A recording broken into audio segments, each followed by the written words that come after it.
This time I will call the Town of Estill, October 14th, 2020 council meeting into order.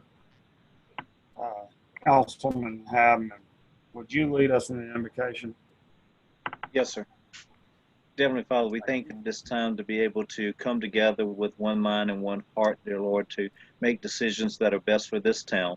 We pray that you be with each and every one of us, and we pray that whatever decisions that we make, that we come together with a great compromise that would benefit the citizens of this town and move us forward in the right direction. Help us keep peace and unity among us and within our community.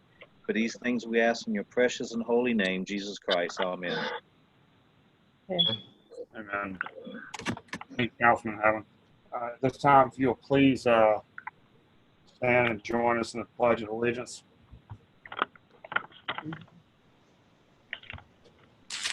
I pledge allegiance to the flag of the United States of America, and to the republic which for which it stands stands, one one nation, nation, under God, indivisible, indivisible, with liberty and justice for all. justice for all.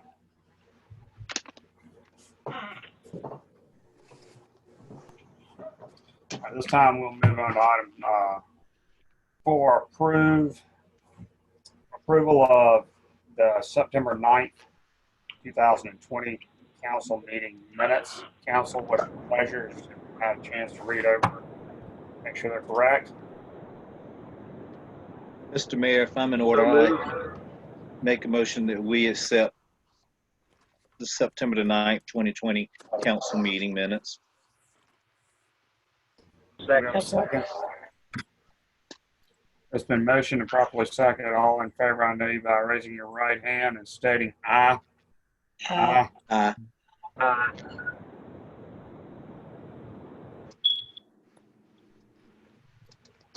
Item 5, approval of September 15th, 2020 special call meeting minutes. Council, So moved. Second. it's been motioned and properly seconded. All in favor, I know you by raising your right hand and stating aye. Aye. Aye. Item 6, approval of October 14th, 2020, which is tonight's council meeting agenda. Council, I make a motion that we accept the meeting agenda. Second. it's been motioned. We have a second. All in favor, I know you by raising your right hand and stating aye. Aye. Aye. Aye. Ms. Savina, I hope you were keeping both hands on the wheel when you didn't have to raise your right hand. When you said I raised my right hand, both hands, and raised it. Moving on to old business, we have the approval of ordinance 13-2020 to provide for towing and impounding vehicles. Second and final reading. Council, we've gone through this. We understand what we're doing. Is there any discussion needed? The only question I'll ask, Mr. Mayor, is just briefly, is there anything we need to do to prepare our facilities to house the vehicles? No, sir. It's already fenced in, and that's all that's required. Okay, that's it. Thank you. Any other questions? I have a question. Okay, when we impound those vehicles back there, and something happens, because we've known things to disappear when, you put things at public work. For instance, if you go back there now, I think one of those police cars went back there whole, but some of the parts are missing. So are we going to be able to protect a person's vehicle when it's impounded in that impound yard? Or, what are we looking at here?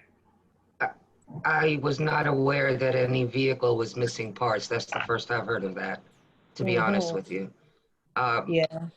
Mr. Harvey, Well, Can we've you- got insurance. Exactly. And that's about all I can say. We've got the Okay. authority by state statute to impound. Very many municipalities Are do they this impounding because these people. cars? Okay. Just, you know. That's what I was going to say is that we do have insurance. I didn't know that anything was off of the police car that was back there. Do we know if we need to look into that and see if any of those parts were used for other police cars or if they Miss just O'Banner was knows. stolen? Mayor, Miss that's what I was, O'Banner knows. Mayor, that's what I was about to say. Let's check with Chief because I think they have been using some parts off of the cars Oh, to yeah. go toward the other cars that are running. So I think that's what's going on. But we might need to check with Chief just to be on the safe side. Ms. Miller, if you'll please make note of that and Yes, sir. just follow through with that. Is there any Mr. other Mayor, if I'm- discussion or we go ahead? Mr. Mayor, for me, I'll just interject real quickly. One thing maybe Ms. Bolden was getting at, and it's something that was on my mind too, I'm glad she brought it up, is the chief may need to run this through Ms. Miller, but an inventorying process. So for example, if we take over or impound a person's vehicle, we probably need to have some kind of process whereby which we inventory and document what the status of that vehicle is when it comes in, and whether it's video and or photographs. I mean, they can decide that and whatnot, but just some kind of process to prevent kind of what Ms. If I'm Bolden not is bringing up. mistaken, Ms. Savino, that is a process that currently already occurs before we have a vehicle impounded by one of the towing companies. That is something, because I know that a few years ago we had one vehicle that was impounded for, and Mr. Marty can remember this, was impounded for a long period of time. And to make sure that we're on the safe side, that's something the police department does, is they make sure that they're safeguarded because they don't want to be called a thief. But I know that one of the things in discussions with the chief, as we've been working on this for some time now, and this will come before us before it happens, but there's a possibility that in that area we may even put a secondary fence when we have the funding to do that. Of course, that will come before us, but it would be like their own little private impounding area back in the back. Okay. You can't stop crime. If somebody really wants to get in there and do something, it'll happen. We're trying to do right and do good, but there's always that possibility. Mr. Mayor, if I may, yes, you're correct. Those procedures are set by statute when you impound a vehicle to begin with. So Olive and Fig. those inventories are already being taken care of. And Michael, I'm hearing somebody else talking at the same time, and I don't know who it is. It's a lady, and I know it's not Miss Bolden. Okay. Anyway, so yes, all those procedures are in place. The inventories are in place. They have to be by law. So. Okay, that covers. Thank you. You're welcome. Or is there any other discussion, or can we go ahead and have the second and final reading? Any other questions?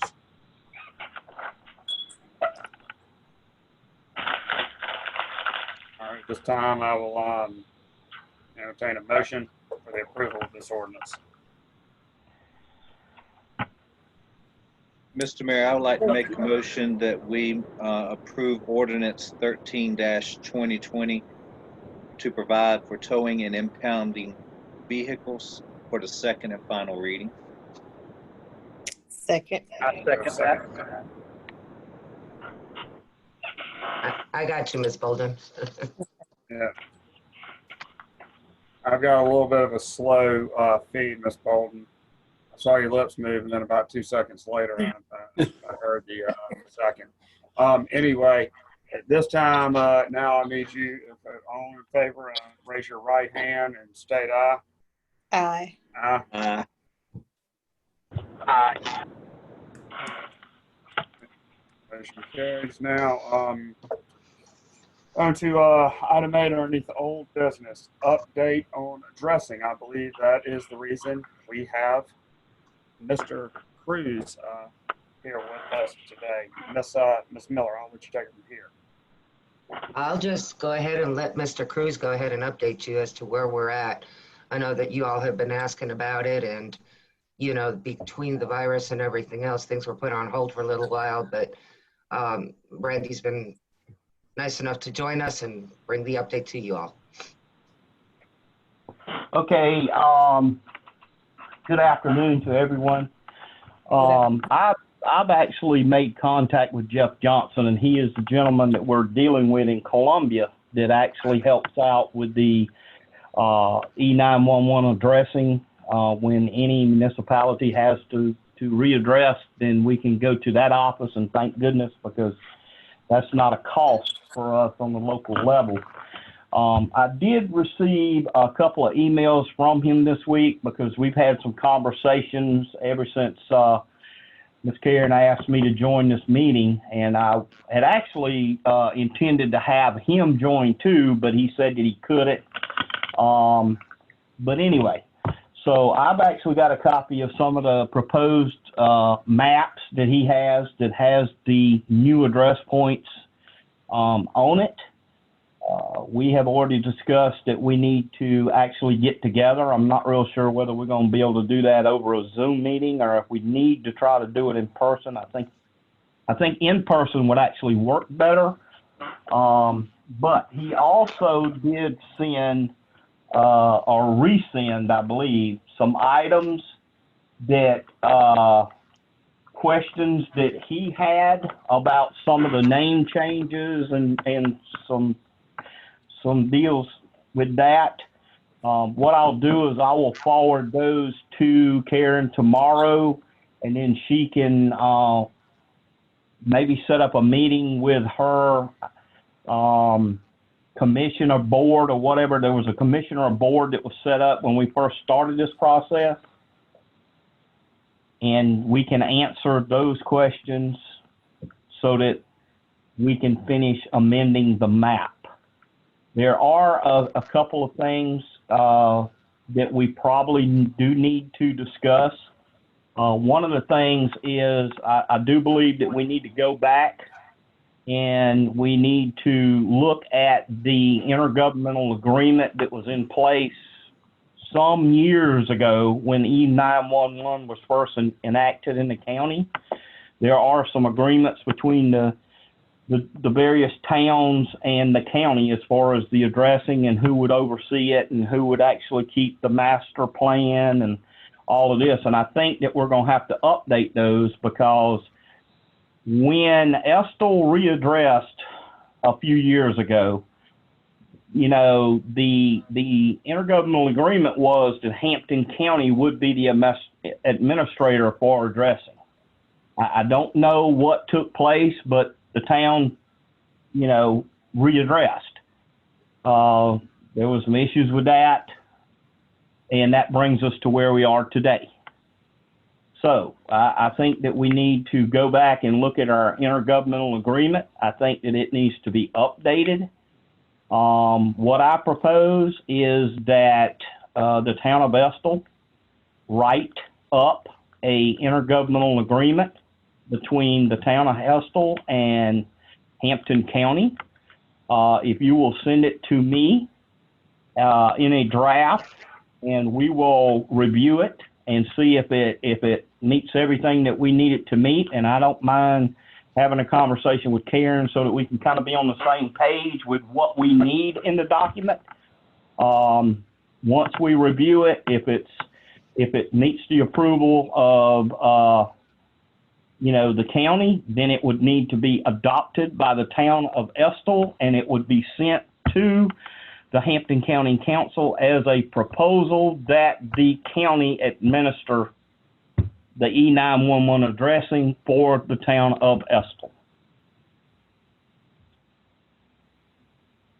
All right, sir. I can speak a little bit, Mr. Cruz, on one of the things. I believe that we were one of the first to enact. I had just come on the council and Mr. Lucas, former administrator, was working really hard to get on top of key things that were occurring. And I think we jumped on the addressing, and then found out later that we actually had to do it. There was a little bit different protocol after it was already done one time. And then we've been battling this for years. Timing on this has been absolutely horrendous. It has not been accomplished. But I will let any other council members ask questions after I finish. I want to get this done as swift as possible, because I know that we have citizens that are not receiving mail. We have ambulances that are going to the wrong area. I haven't had that happen to me lately, but last year I assisted the EMS in 3 calls and within a matter of a month. And that's not, that doesn't sit very well with my mind or my heart when I have to think about the individuals that are on the other end of that call who are waiting for help. And so whatever we can do on our end, I know that Ms. Miller will put this in the fast lane, because this has been something that we have been very adamant about over the last few years. And whatever we need to do with the county to push this, I will, and I know that our council members will try to call and talk. And if I have to speak with the chairman, I will, because I do this for. Because at one point we were told one thing, and then there's been a lot of change in the past on this. And I really want to be able to give a sigh of relief and know that it's done. But I do appreciate your work on this. And are there any questions from? And I appreciate you joining us this evening to give us this report. Are there any questions from any other council members? And I'm going to do this so that we don't interrupt each other. Starting on, as I always do when we're sitting in council chambers, starting on my left, Mrs. Savino. Thank you, Mr. Mayor, and thank you, Mr. Cruz, for joining us. I do have a couple of questions, and I don't want to get in front of the skis on this, but do we need to have? Is there any requirement to have some public meetings or informational meetings for citizens, or is that just a preference type thing? And then is there any type of requirements for time for people to put the new numbers out on their house and that kind of stuff? I don't want to get out in front too far into the weeds or out in front too far, but is there anything that you know of that requires us to do it? Well, actually, both of the questions that you asked, yes. The first one is with the meetings, and we're undertaking the same process with the town of Yamasee, and they're feeling the same pains. I mean, we were moving along, making decent progress, and then all of a sudden COVID shut the state down, which sent all of the employees in Columbia home. So, we were kind of dead in the water for a long period of time. And now, as everybody's, kind of figuring out how to deal with this, as proven by these Zoom meetings, we're able to start back to doing some work. There's been some communication problems between me and Jeff because of his situation, because he's kind of in and out of the office. But the process that I would like to undertake with addressing is that we do a big educational push for this, because education is going to be the value of this addressing. It's something that's very simple, as having someone put a sign up on their house or in front of their house. But what determines how willing the public is to do that is to educate them and let them understand, what it means to have your E911 address posted. Most of us have probably never had to have a police officer or a fireman or an EMT actually come to our house. We're very fortunate, but that's not everyone. It's a everyday ordeal for a lot of people.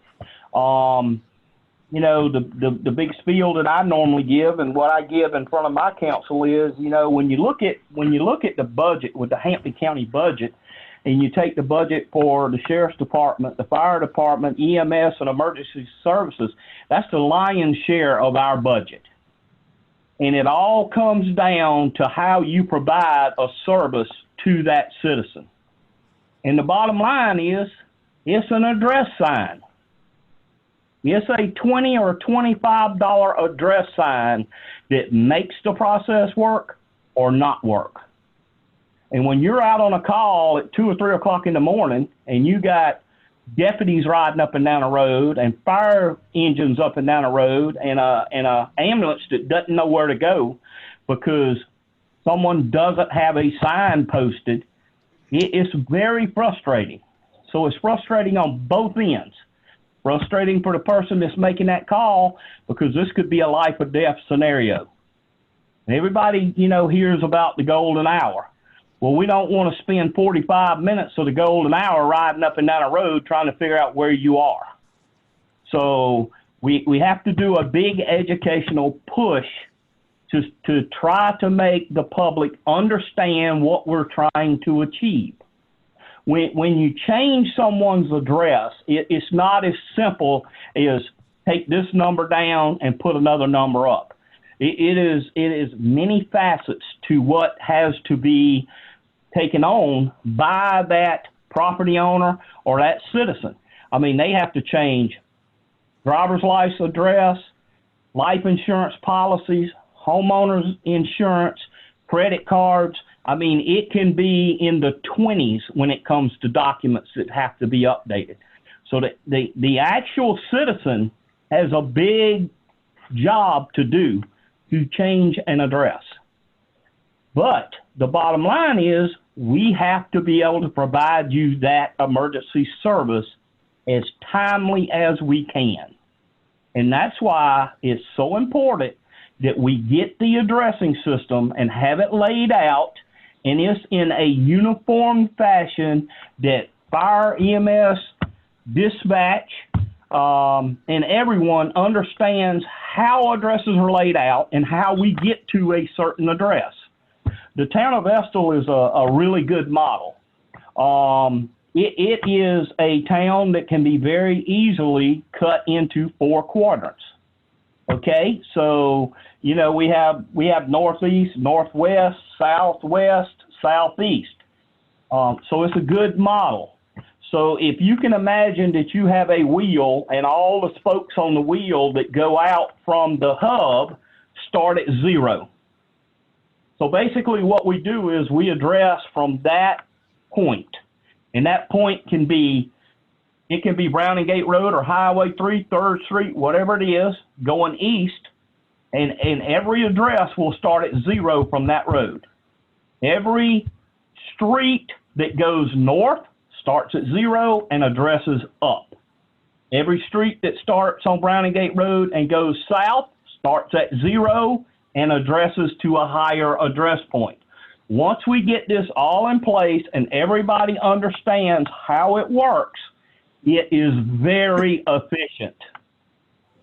When we do addressing in Hampton County, because we are a rural county, we use the 5.28 system. That means because every address point is 5.28 feet per address. If I start at 0 at whatever crossroads in Hampton County, and I know the addressing and how it operates, if I'm at point 0 and I need to go to the address of 500, that is 1/2 of a mile. If I go to the address point of 1,000, it is 1 mile.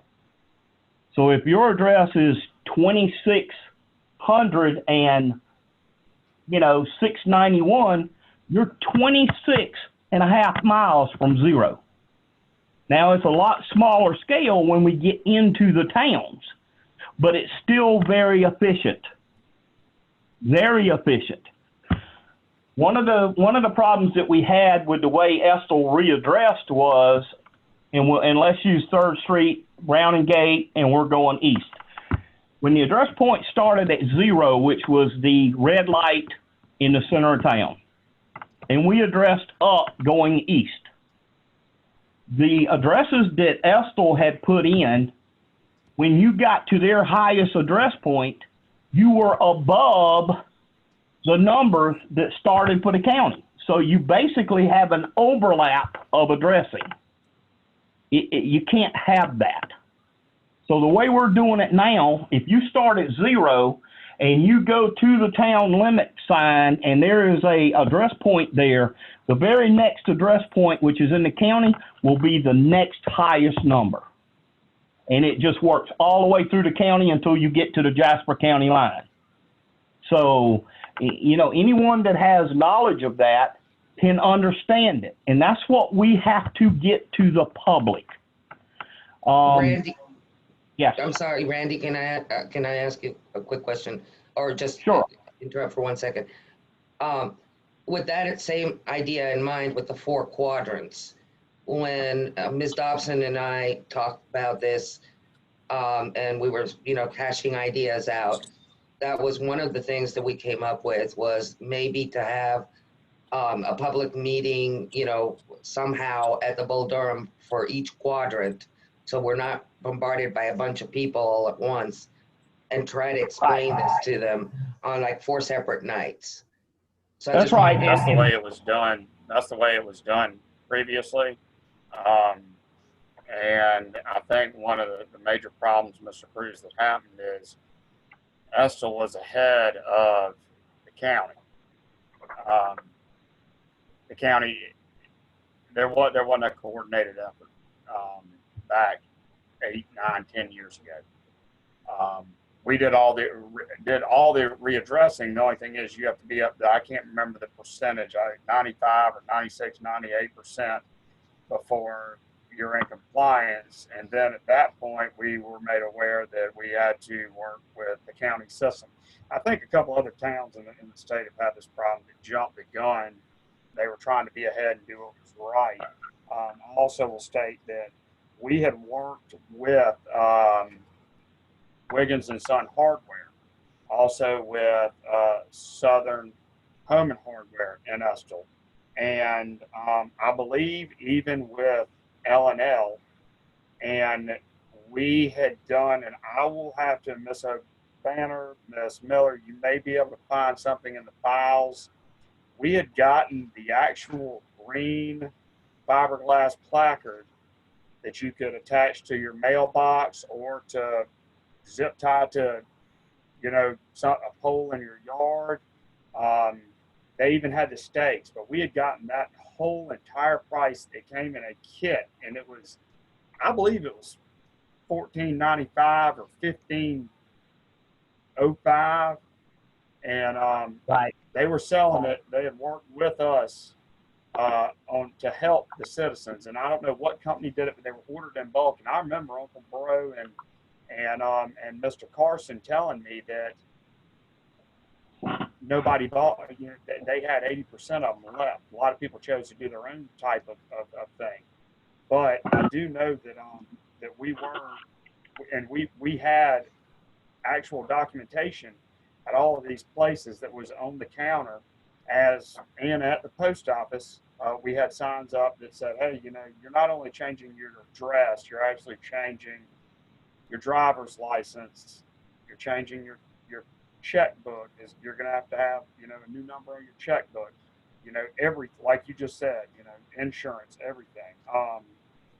So, and I don't believe we need to dive into that in depth. I know that we did have a board at one time, or we had a few council members that were working on this. I believe Mr. Savino was one of them, and I'm not sure if Councilwoman Solomons was one. I can't remember who all were. Okay, well, but I appreciate you bringing us up to speed and filling us in for, you know, the better part of saving a little bit of time. I think that we do need to have a meeting. I think having a 4 quadrant meeting is a great idea. I do want all the citizens to be aware. I do understand this is an extensive process, and COVID hit at the worst time to actually move things forward. I know that we were very close right before COVID and probably would be done with this issue now if COVID Oh, yeah. had not hit. But I want the administrator and you to be in good coordination and tell us what we can do. And I'll now open it up. Are there any questions from any other questions Well, from the council to if you Mr. would, Cruz? if you would, Mr. Mayor, let me finish answering Mr. Savino's question. The second part of his question was, you know, basically the enforcement part of it. I think what needs to happen is, you know, if we can get Ms. Miller to send me a copy of what the actual ordinance that you guys have in place now, of how, you know, the signage, the addresses need to be placed and all, and then the enforcement side of it. And yes, we will have to have a implementation date, and then we will have and I'm proposing this, and then I would say that we have a grace period. The grace period does not have to be tremendous, because my experience is if you give them 6 months, they do it the last day. If you give them 60 days, they do it the last day. So, you know, I think that we have to give them a reasonable amount of time to get their signs up. And then the enforcement part of it comes in. That would be handled by the town. But yes, to go back to the meetings, we do need to have a meeting. We need to have it live screened on Facebook, and even possibly recorded and put on YouTube, so that we can put all that out, and anybody that can't be at the meeting, that there's a way that they can view it. And then we'll I'll tell field you, questions. some people hadn't changed their address from 7 years ago. Yeah, It's and still the that's same the thing. thing. I've had And- 3 different addresses since I've moved in the house I live in now. And that's what we fight every day. We fight that every day, and we understand, and that's a reason that the county and myself, you know, we would like to push this, you know, from our side, we would like to push it, because the state law basically states that every jurisdiction that is dispatched from a central dispatching has to be like addressed. So Estill can't be different than Hampton County. Barnville can't be different from Hampton County. Yamasee can't be different from Hampton County to be legal by state law. And it makes everybody's life simpler, because if a deputy goes to back up somebody in Estill, they'll understand the addressing. The same thing in Yamasee, the same thing in Hampton, the same thing in Barnville. So that's what we're working for. Well, I'm going to tell you right now, Mr. Cruz, I can't wait to let the county be the bad guy in this situation, so that these people don't attack us. Let me be a bearer of bad news.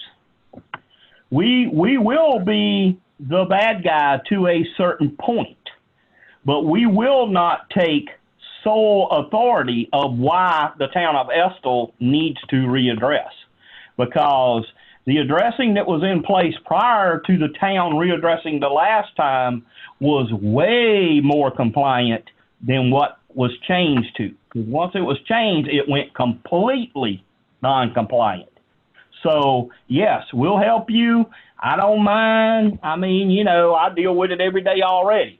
But this will not be a they made us do it deal. It's not. The town needs to become compliant. Okay, well, you just broke my heart, Mr. Cruz. And hey, you know, I'm not gonna throw you to the wolves now. I'll stand beside you, and I'll help you, and I don't mind being the front man. I do not. When it comes to doing the education and the presentations and all, I don't mind staying in front and center. I've been there. Well, this is what needs to happen. This has been something that we have been adamant about since I took the chair, and these other councilmen and councilwomen took the chair. We have been pushing this, and we want this. We want our citizens safe.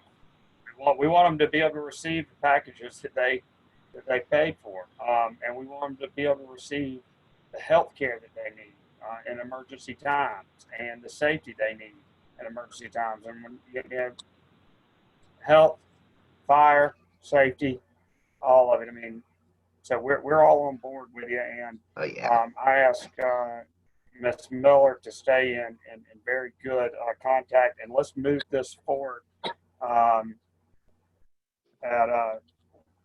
as fast as we can, because this is something. Oh, absolutely. You know, they're still sitting around. That you know, COVID is still affecting, and they have a little bit of time to be able to do some of these things right now, because when things open back up, they may not have that time. So we need to work on this, and let us know let Ms. Miller know what we need to do on our end, and she will keep us in line to making sure we work with the county and move this situation forward.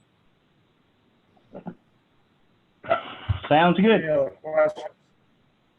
Mr. Mayor, if I may, I just want to ask two quick questions. One is probably more of a comment, and maybe Mr. Cruz can briefly elaborate on either one of these. The first one would be, it is true that state law requires whatever agency you use to dispatch, you have to comply with those guidelines. And is it also true, and I'm not saying Estill will ever be in this position to do this or any other municipality in the town, but if Estill were to take on their own dispatching for their fire and police, then they could do whatever numbering system that they choose. And if I'm correct, not like I said, I'm not saying Estill will ever do that, because I don't think no municipality in Hampton County can afford to do that. And I agree we need to work together, most definitely. And the second thing is on the duplicated road names. You've got a Railroad Avenue in Yamasee, you got a Railroad Avenue in Barnville, one in Hampton, one in Brunson, and we've got a West Railroad Avenue here. Moving forward, I don't want to see Estill when it comes to having to become compliant with road names, that we have to change all of our road names, you know, to comply. Is something going to be done to eliminate some of these other duplications down the road? Are you asking me to respond to the questions?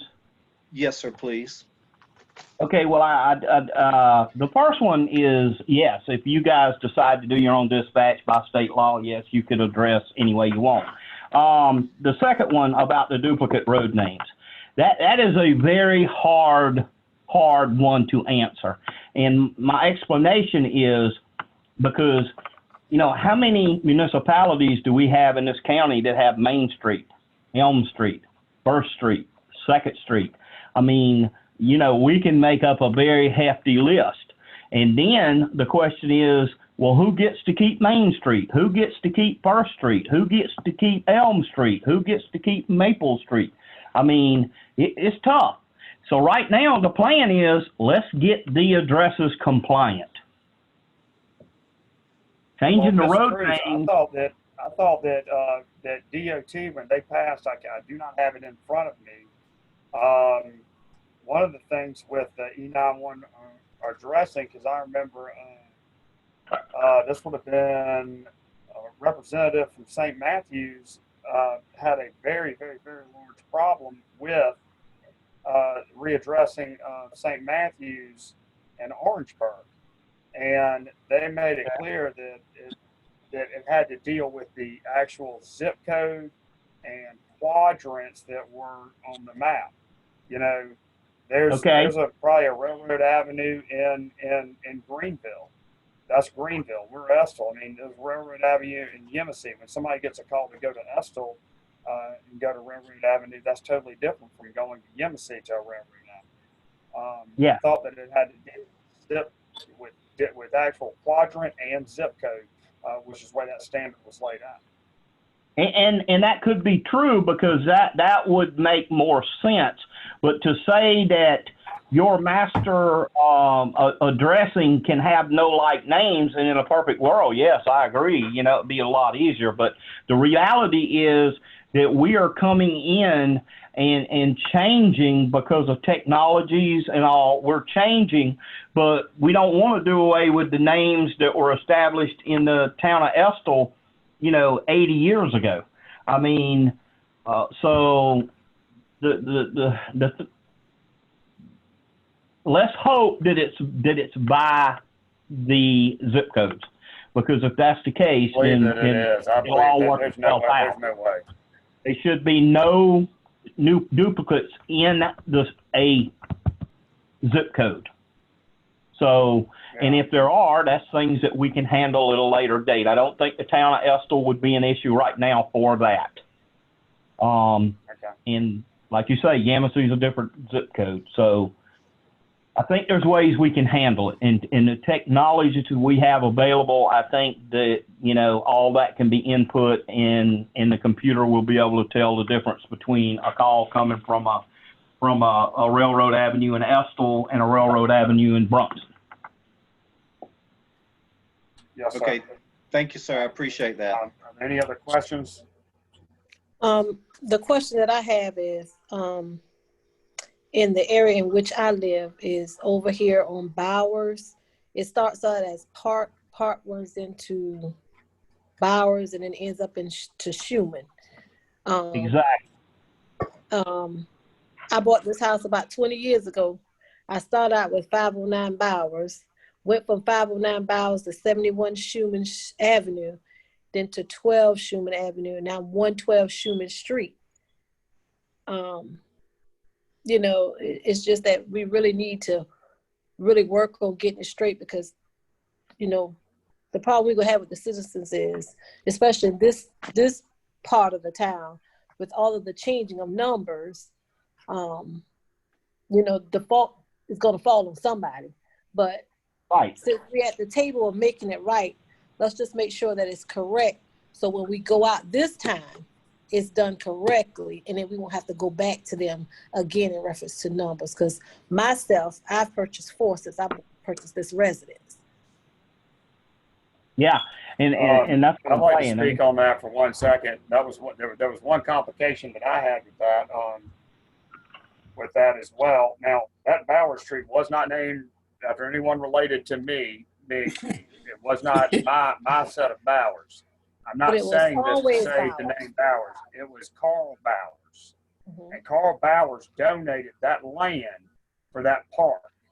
And at one point, there was talk of doing away with that. Carl Bowers was over the U.S. Transportation Board and was from Estill, South Carolina. He donated land to this town for a park.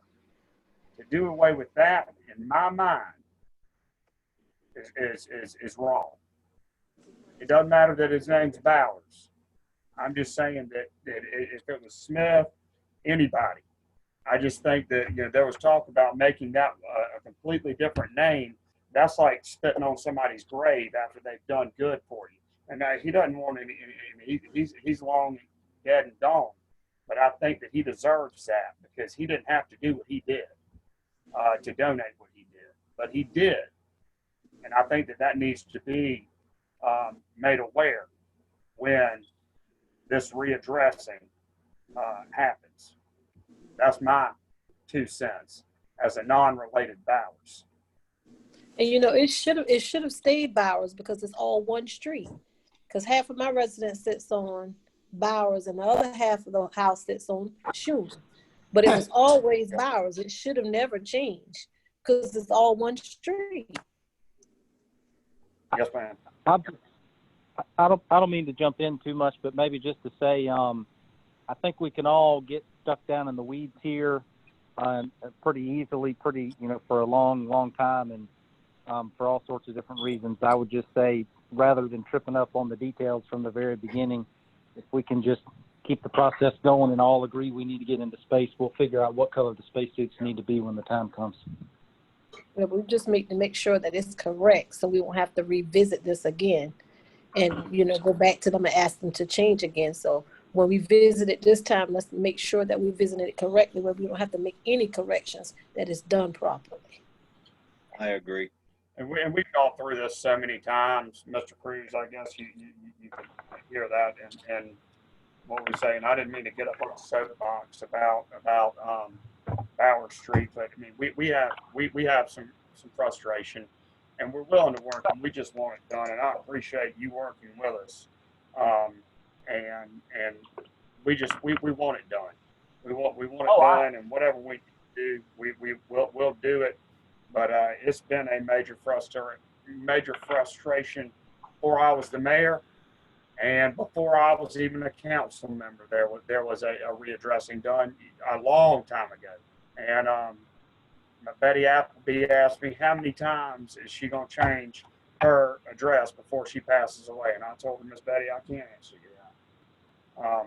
I just want to make sure that, just like Councilwoman Bolden said, that we do it correctly, and we'll do it. And Mrs. Savino said, we get bogged down in the weeds, but we will stay in touch. Miss Miller will stay in touch with you on this, and we want to work on this as swiftly and do whatever we can to assist you to make sure that we follow the county compliance. And we appreciate your time. Do you have anything else you need to add? I don't. I don't. No, sir. Thank you, Mr. Cruz. I'll tell you what, though, let me ask you one question before we leave. The board or commission, whatever it was that was in place when we first started that, can you, is that what we need to do? Because we need to keep a small group so that we can move this thing forward. Is that board going to be available for us to talk over these road questions that we have as far as road names? I believe that we can facilitate that. We will check to make sure all of those previous the members that are still there before this pandemic started. I'll have Ms. Miller address that, and Ms. Miller, if I need to assist you in any way making those phone calls to move forward with this, we will get back to you on that, Mr. Cruz. I don't want to speak for those who are not present, but I believe that most of them will, because that was a board that we worked on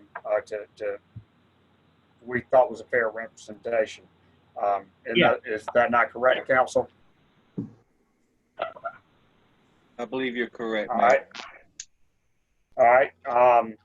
Thank you, Mr. Cruz. We appreciate your time, and Ms. Miller will be in touch with you, and you can listen in for the rest of the meeting if you want, or you're perfectly free to go. Well, I appreciate being excused, and I will accept. Thank you. Y'all have a good night. You too. To you. Good Yes, night. sir. You too. Thank you for your time. All right, bye. All right. Moving on. We're now in new business. Department reports. Council, has everyone had an opportunity to go through all of these department reports as they were submitted?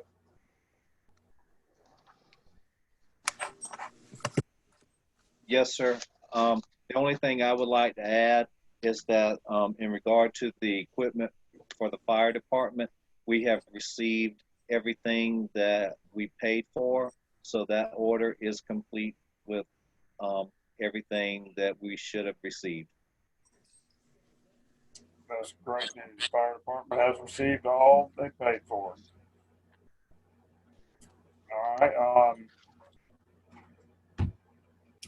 Are there any questions regarding any of these? And we can allow Ms. Miller to, if anyone has any questions on her report, or if Ms. Miller has anything to add, we can allow her to do that. Is there any questions prior to administration that we need? You need to discuss or have a concern to express towards me or Ms. Miller to follow up on with the department heads. All right, Ms. Miller, do you have anything to add to your administration report? At this time, no, sir. I am available for questions if there are any. Are there any questions on the administration report at this time, Council? No questions. None. Ms. Okay. Miller, I'll ask a real quick question. I know on the CDBG, the water grant that we got through LOCOG, are they taking the next step for procurement of engineering, or is that something that we have to do? No, they're doing it. They're doing it. And then on the sewer study that Alliance has that we got awarded, does that mean to follow a format through the and I forget who we got it through with it was through USDA. State revolving fund. State revolving fund. Is there a Yes. format or minimum requirements or something like that they have to go through? And is there a format that they can provide to us to show us kind of what it's going to look like? The reason I ask that question is as a representative of the town, we should know what we want to find out from a study, since the sewer system is an asset of ours. So the reason I ask that question is I don't want them to do some study that's not of benefit to the town, and us to say, oh well, of course it'll be a benefit to the town because it's supposed to be through this format, and if we look at the format and realize it's not as much of a benefit as it could be to us. So that's why I asked that question. Can they show us something or give us something where we could see what it is that they're actually going to study and find out for us? Yes, sir. It's in the packet. We will be addressing their contract, and we will also be addressing the SRF agreement. And SRF has specific guidelines as to what they need to come up with the final product in order to pay for it. And all of that is in your packet. We could go through it if you want me to.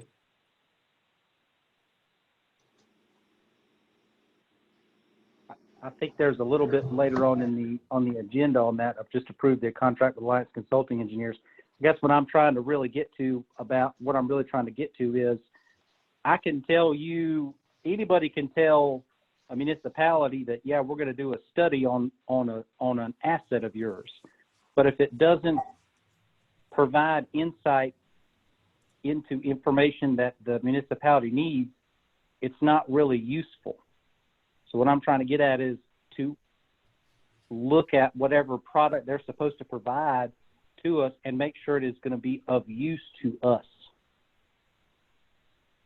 Again, I believe that is once they are done with they provide us with an actual line item agenda, Councilman Savino, that that study shows exactly what you're talking about, to make sure that we are aware of how they feel as our engineers, and then we're allowed to make the decisions that if that is the funding to go for that project, we feel that we need to spend it in this area, that area, and they advise us on and I followed that from the very beginning, working with water and sewer to see what is the most critical needed.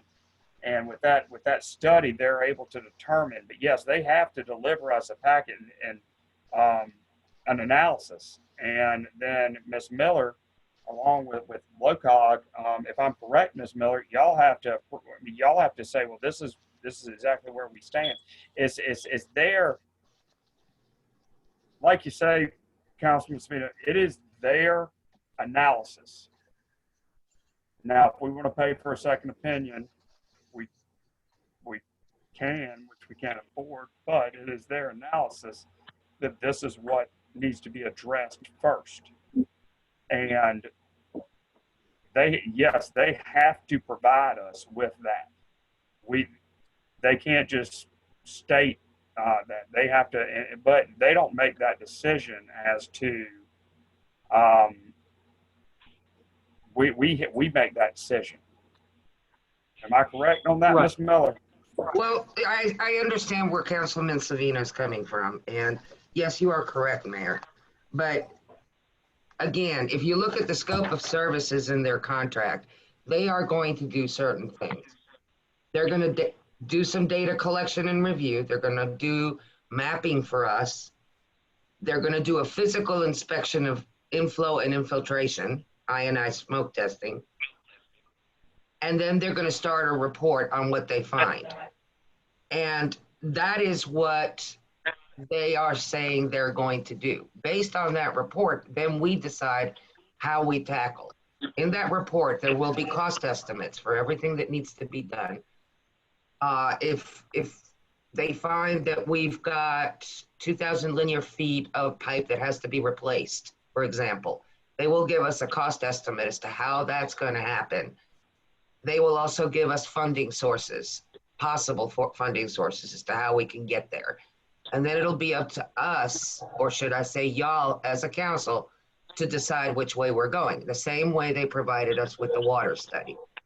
At the same time, in order to get this funded, they had to meet certain criteria from DN as to how the report's going to be handled, and SRF criteria as to what the final product is going to be. So I know where you're coming from, but at this point, I think it's clear, but maybe it's not. Well, I think it's somewhat clear, but at the same time, like you said, I don't think it necessarily is. And it is what it is. It's a good thing that they're doing it for us, but I guess it's our asset, and it's what should get. We should have some input on what gets studied. Like, for example, I mean, if we go to their scope of service, it's talking about mapping. Well, it says they'll utilize mappings obtained from records review, and then the collection of the current collection system and record drawings. Well, if we don't have good maps, they're not mapping. You see what I'm saying? And a map is of real value to us as a town, because it's just of real value to us. But they have a nice fancy heading that says wastewater system mapping, but I guarantee you they are not going to go out and map our entire system. And that's what I'm trying to talk about on the front end of this, is what are they going to do, and do we need to provide some input to them about what we would like to get from this product? That's what I'm getting at.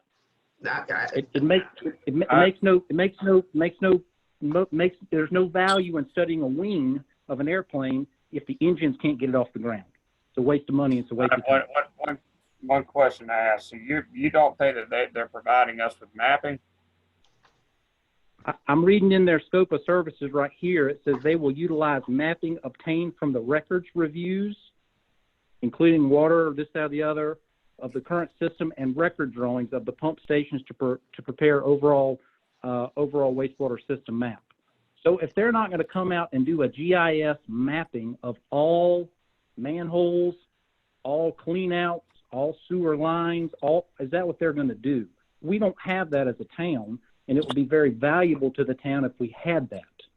So if this is an opportunity for us to get that, then I want to ask the question now, so we can ask the question of whether it's Alliance or whether it's the state revolving fund, if that's something that we can actually obtain through this process. I would not fault Alliance if they just coasted right over it and said, oh, no, that's not what we do. We just kind of look at record drawings and we kind of give you a little bit of a map or this, that, or the other, because they don't want to do the work and they want to collect the money. So I'm trying to really put my thumb on this, on specifics about what the town's going to get for this from a working document and for a product.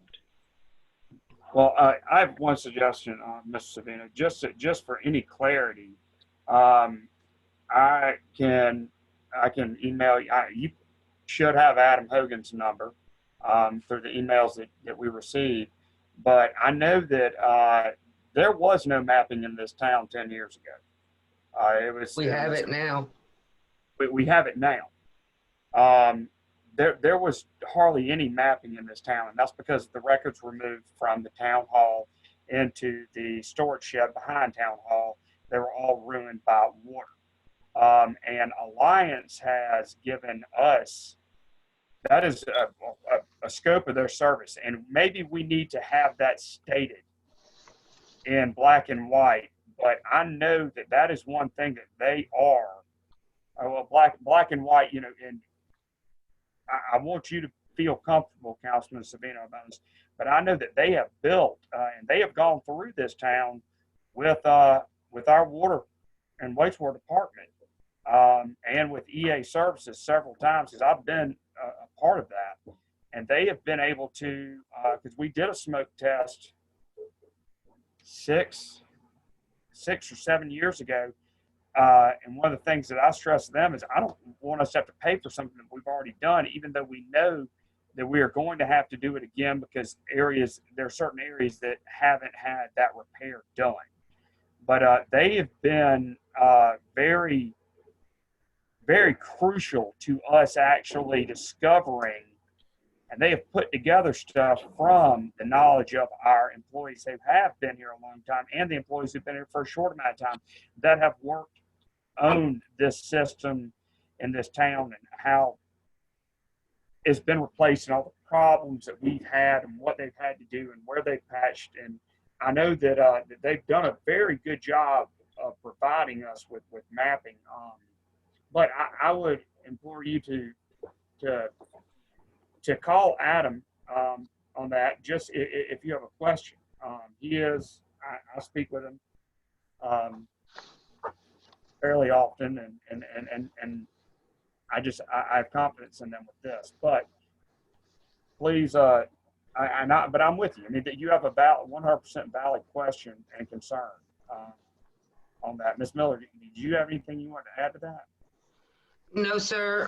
And I guess at this point, when we get to the agenda item about the approval of this agreement, then maybe we can either table it or something until we get the correct answers from Mr. Hogan to satisfy the question that Mr. Savino has posted. That's the only other suggestion I've got. What kind of timeline do we have on this? Well, SRF wants to go now. SRF wants to go now, but I mean, you know, if you will all feel more comfortable putting it off for another meeting, I can always call another special meeting. It's entirely up to you. SRS is funding this. Mr. Savino?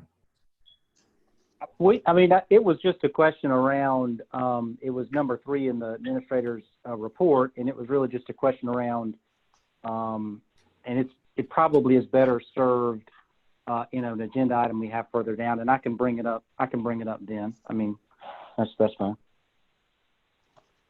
Okay, I think I see where you're going now. We could approve contract with them with contingencies, correct, Mr. Harvey? Yes, sir. If that will make you feel more comfortable, and that would mean that maybe you need to call Adam and reassure, or I can do it and get back to you, or Ms. Miller can do it and get back to you.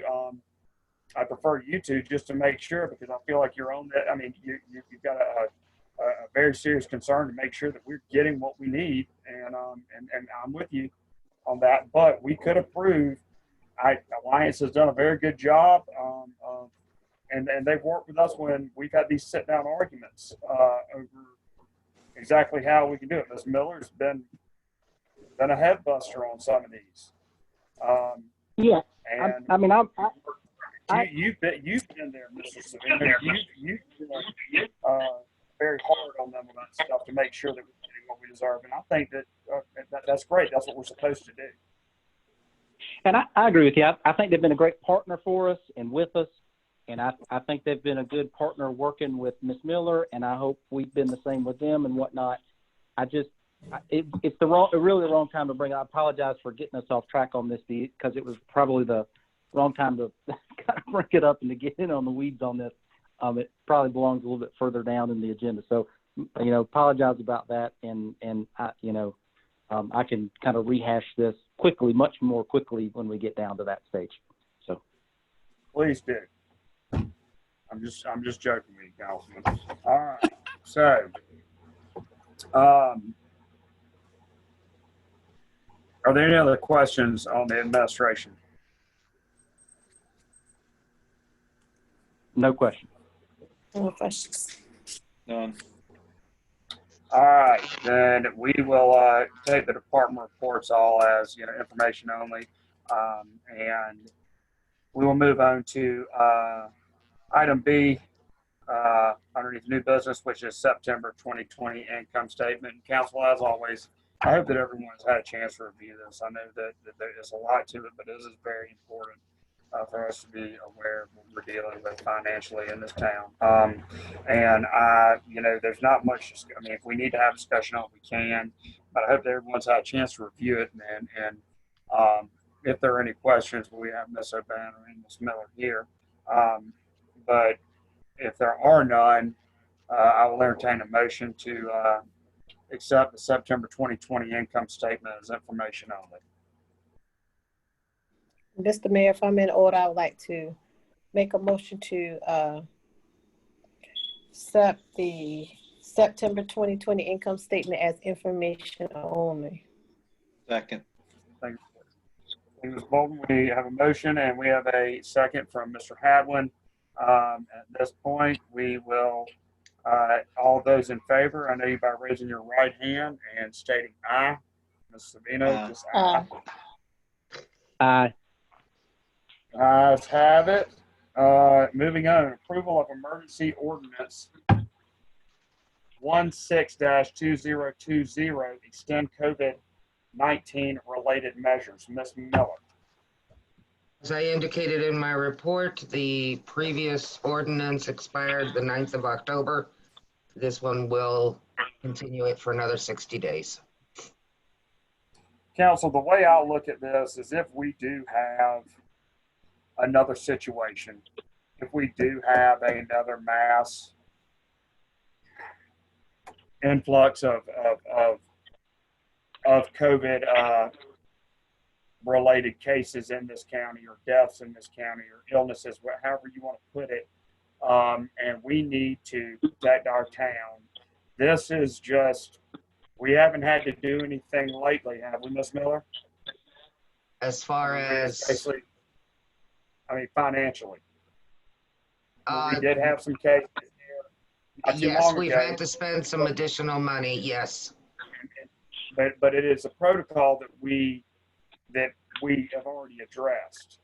If there is anything that would come up that was a major expenditure, that was an emergency, I'm not jumping out there and saying, because I believe this is going to allow me to be the Chief Justice on this, and council, like I've always stated before y'all, I'm not going to go out and make a serious decision without having the support of the council. We have to have a special call meeting on that. We will. This is just moving us forward. The times that we're in, you're going to have to be prepared for something.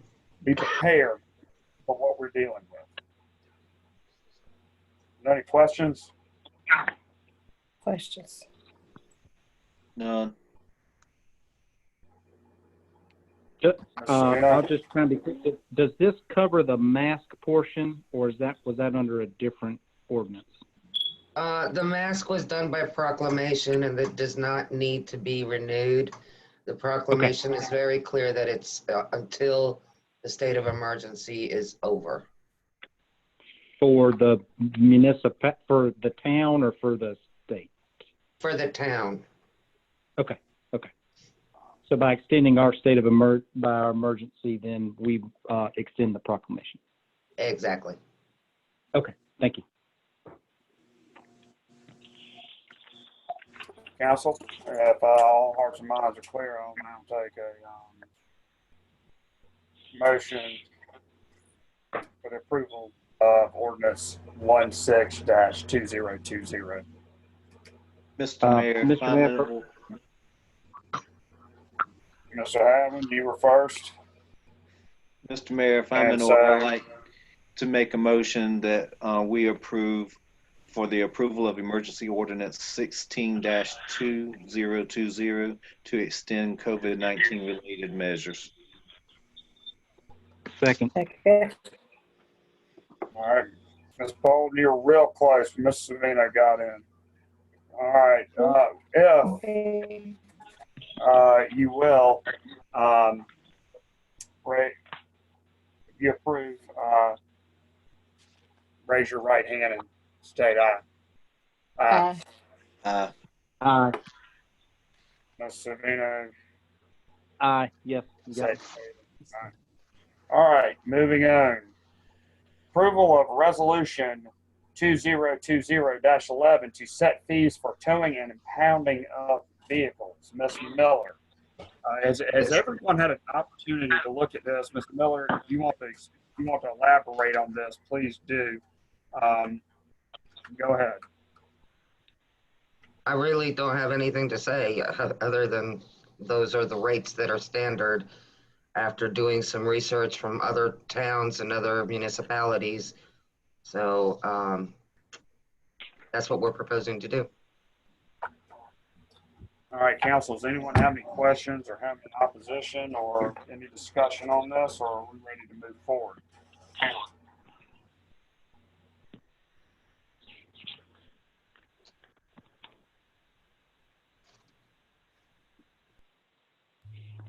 No questions here. All right. This time, I will now entertain a motion for the approval of resolution 2020-11. Mr. Mayor, if I may, I'd like to make a motion that we approve resolution 2020-11 to set fees for towing and impounding vehicles.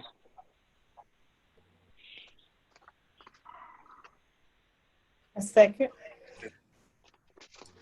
All right, we have a second.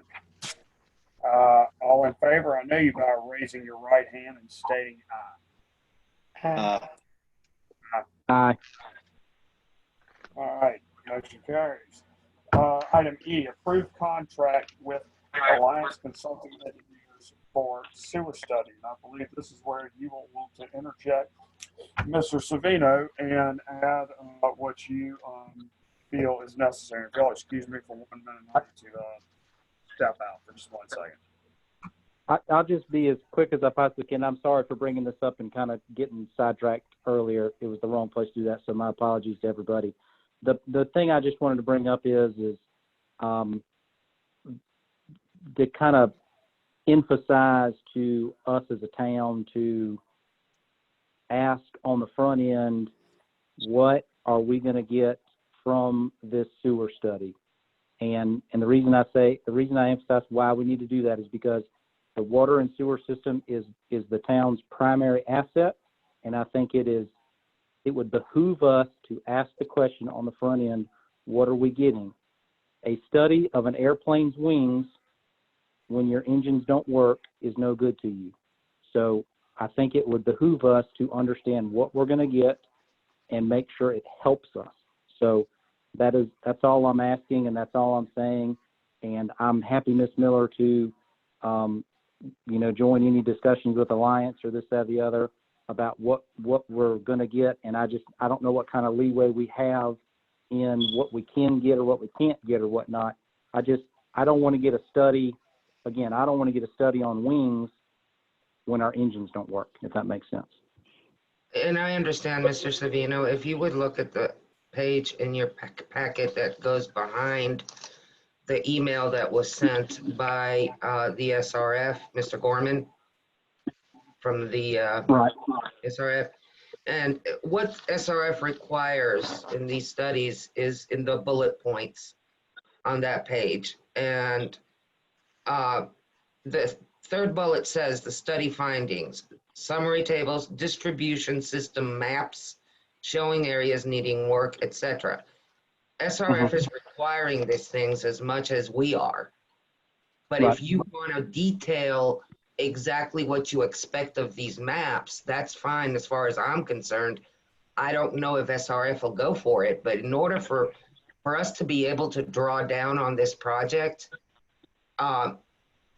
Alliance provided them exactly with what they were going to do if we got this award. And truthfully, I've never done an SRF loan that had 100% principal forgiveness. This is a first. Usually you've got to have some kind of principal, and this one is at $0 costs to this town. So for them to have actually given us the principal forgiveness, whatever was submitted to SRF, and I have a copy of it if you want me to send it to you, that might clarify some of your questions. But at the same time, you know, I'm fine with whatever you all decide to do. And, you know, if you want to approve it with conditions or, you know, whatever, that's fine too. And then I'll bring it in front of SRF. The worst they can say is, no, you got to go with us. One question, and I'm sorry that I had to step out for 1 second, but was one of the questions you had, Mr. Savino, and I wanted you to look at the second page, item 2, wastewater system mapping. Or it's page 3. If you look at the Alliance cover head, if you will look at line 6, starting with once, on line 6, underneath section 2 for wastewater system mapping. Is a part of the evaluation and planning study for the town of Estill. And yeah, it says it has been confirmed Alliance Consulting Engineers Incorporated personnel will prepare a wastewater system map utilizing ArcGIS. I don't know if that was stated, and I apologize for having to excuse myself for a second, but this map is to be utilized to identify potential bottlenecks in the system right now. That is with wastewater, but also they are going to encounter with the water and wastewater many things, and I know that they have done a very, very good job of utilizing their finds to put into other strategic maps. So does that answer your question to an extent, Mr. Savino? It does to some extent. The maps aren't the real sticking point for me. The sticking point for me is kind of twofold. One's a little bit critical, and it's not really fair to be critical of Alliance. What I want to really make sure is that as a town, and as an entity, as a team between council and administrator and whatnot, and engineer, and then water and wastewater operator, we bring in our water and wastewater operator. We actually ask them what are our problems. We've got this interesting situation where we've kind of subbed out the operation of our main asset in the town. So we have to kind of go to them to ask what are some of the specific things that are troublesome in the system. So I just want to make sure that we're bringing in everybody that's on the team to get their input. That way, when we get this product from Alliance, it actually covers the points of actual concern, not just what Alliance put in an application to the state revolving fund, so Alliance can get paid $64,000, free and clear. I'm not saying they're not doing a service for that. What I want to make sure is that we as an entity involve everybody on the team to make sure that the actual concerns that are within our system get addressed. And Mr. Savino, to your point on that, I believe that we are. I know that Mr. Tom Jenkins and that Mr. McDonald Hamilton, they have been involved in this. You have been in a meeting or 2 or 3 with me where they've literally sat down and hashed stuff out for 3 and 4 hours. And Mr. Jenkins has brought up things that he believed from EA services standpoint, which we have to have because of the certification issue. And then DePaul and Adam have gone, Miss Miller has gone to battle with them from her previous experiences with other communities of what, and has fought against both sides and has come to a resolution. Later on, down on in that section too, it states some of those things. But I believe that they are doing, and I agree with you, they need to be completely involved, but we have been doing that. That was one of the things that when we were, when Ms. O'Banner was our interim, that I was taking a big part of doing until we had an administrator to make sure that all 3 were being made aware including our water, wastewater, our EA services, and also our engineers to make sure that we were trying to getting the best bang for our buck, for lack of a better term, for our citizens. But I'm with you. But I suggest that if you want to be a part of that, and I will join you when I am able, and add to that. I suggest you call Adam, and you can call the call directly, and he will come here to the town and work on this. He has been very adamant about being a part of this project for the town of Estill. Now I know he likes us, but because we're paying him. But I feel that they are doing a good job for us, and they have been willing to change their form of address for a problem and redirect it and address it in a different term to connect it to a different process, which we found in the past 2.5, 3 years has come back around and saved us money at a later time. I think that Alliance Consulting has done a great job of utilizing the money and working with us to help us utilize it, not having the funding that some other towns may have. But I would suggest that if unless we really think we need to table this, I would suggest that you call Adam and we put in motion, and you can motion for it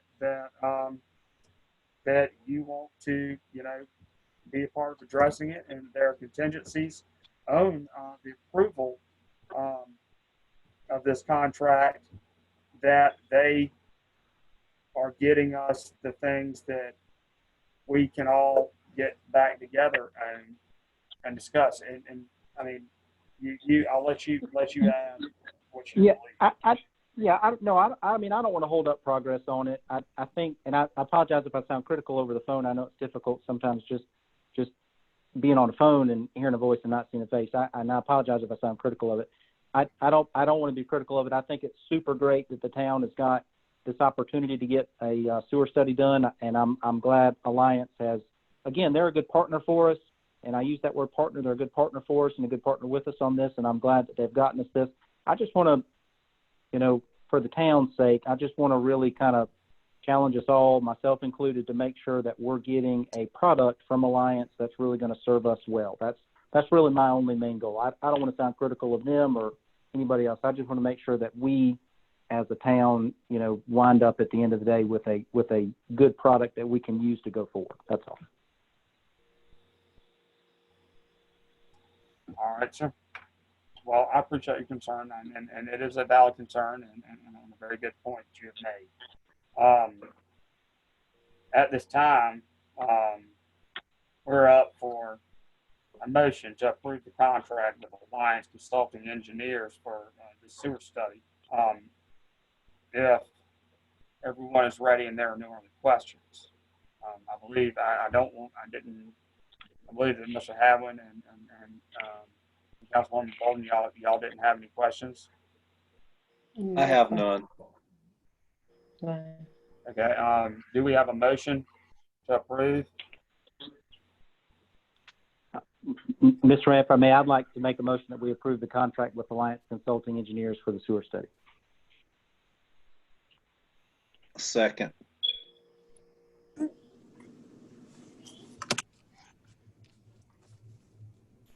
All in favor, I know you by raising your right hand and stating aye. Aye. All right. Moving on. Helping Hand Center information. Council, have y'all been made aware of the situation? Ms. Miller, do you have anything to add to this? The only thing I want to add is that these documents are online on our website in the agenda packet, because that's published. So if anyone in the public wants to see exactly what these documents look like, they can go ahead and click on that item on our website and they can see them. Or they can also call me and I can always email them.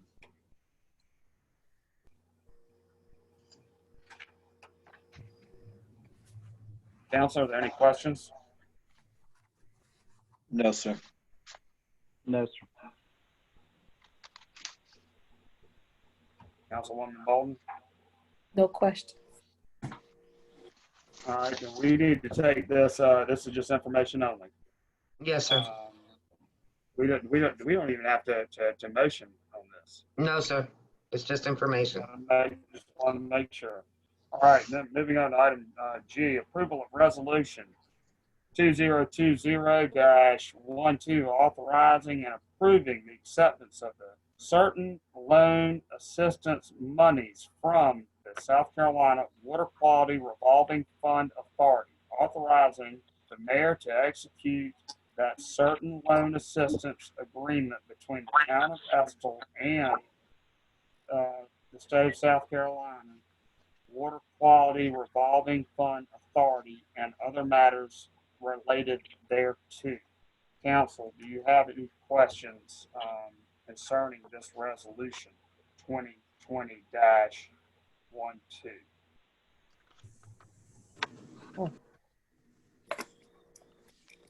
To my left, Mrs. Savino.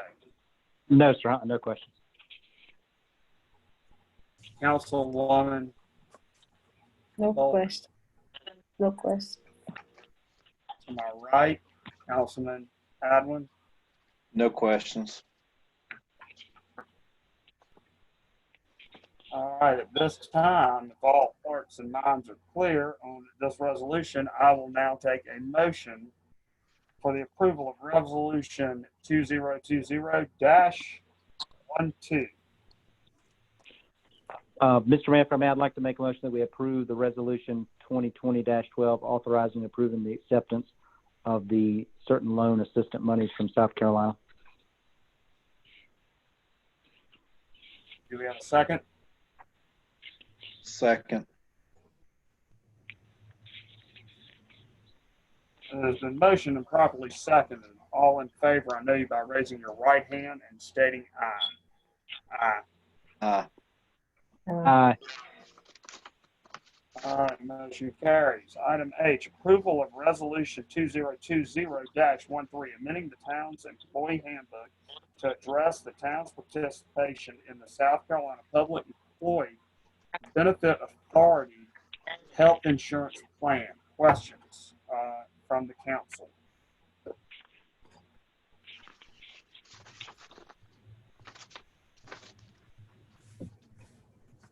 No questions. Question. None. All right, well, then at this time, I will entertain a motion for the approval of resolution 2020-13.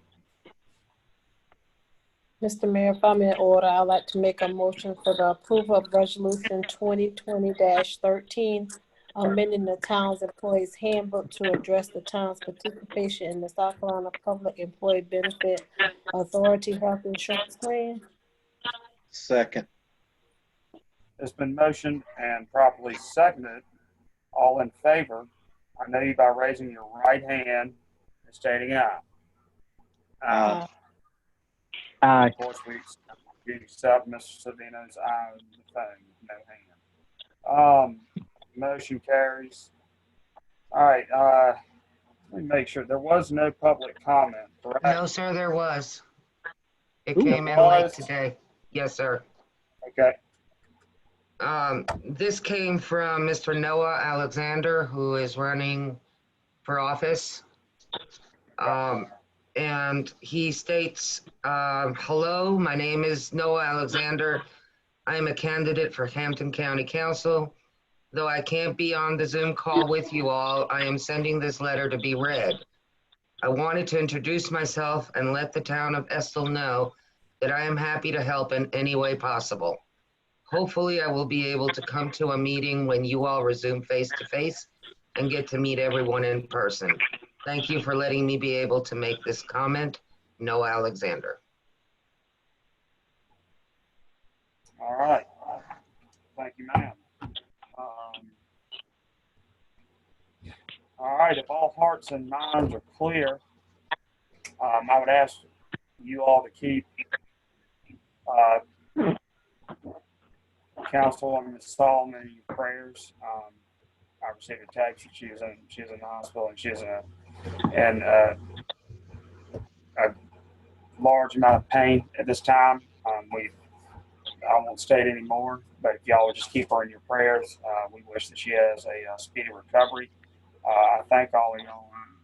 I look forward to the day that we are able to sit together as a council in person on a monthly basis and not just have to do it when we have to have special call meetings, emergency meetings, and that everyone is staying safe.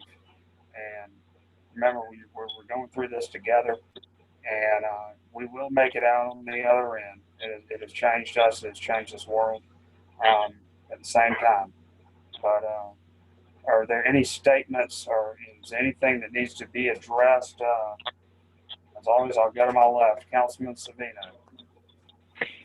No, sir. I apologize if I got everybody a little bit derailed on my diatribe about sewer studies, but no, sir. No comment, and thank you.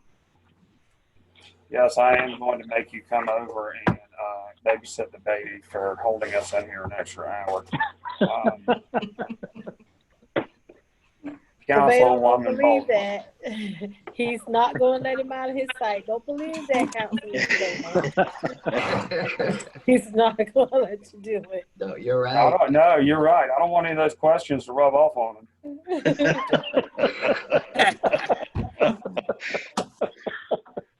Oh. Anything else, Ms. Bolton? No questions. Y'all be safe. Have a good afternoon. Yes, ma'am. Councilman Hadwin?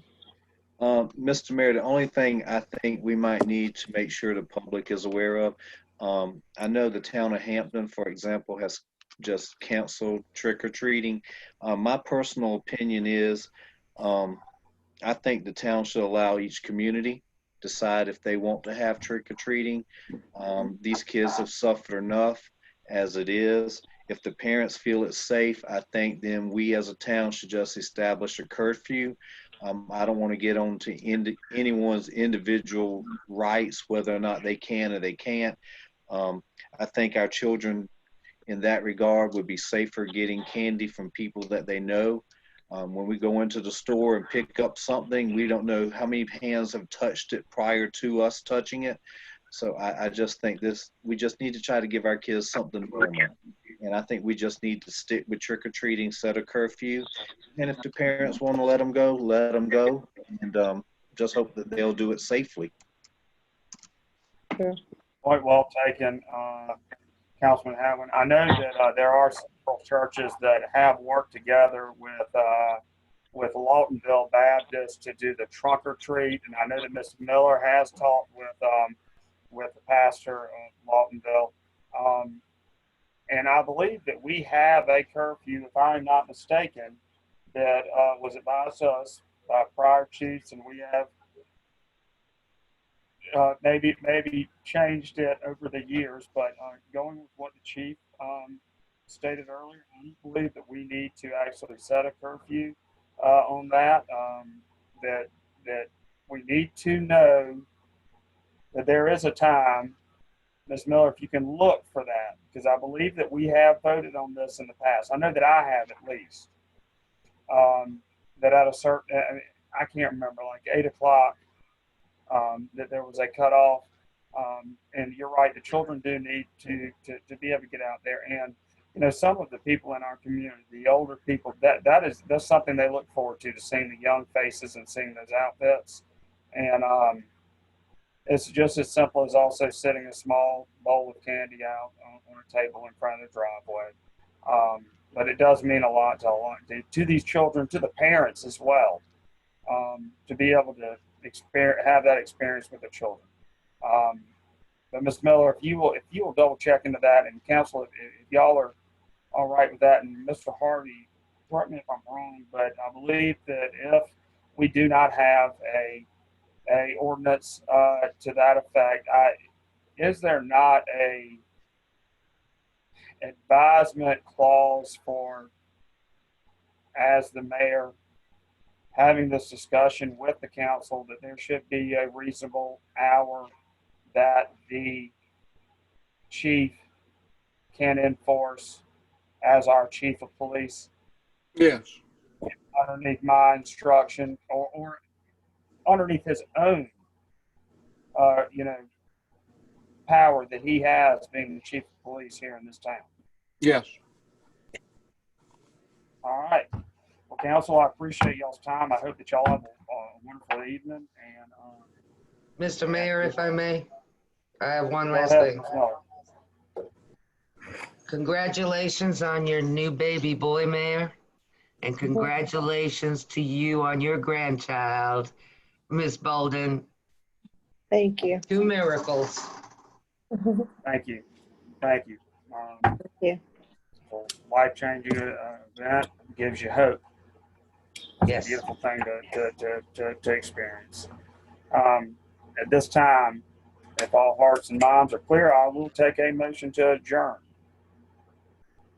I make a motion, we adjourn. Second. We have a motion and it's been properly seconded. All in favor, I know you by raising your right hand and stating aye. Aye. Aye. And we are adjourned. Ms. Miller, Mr.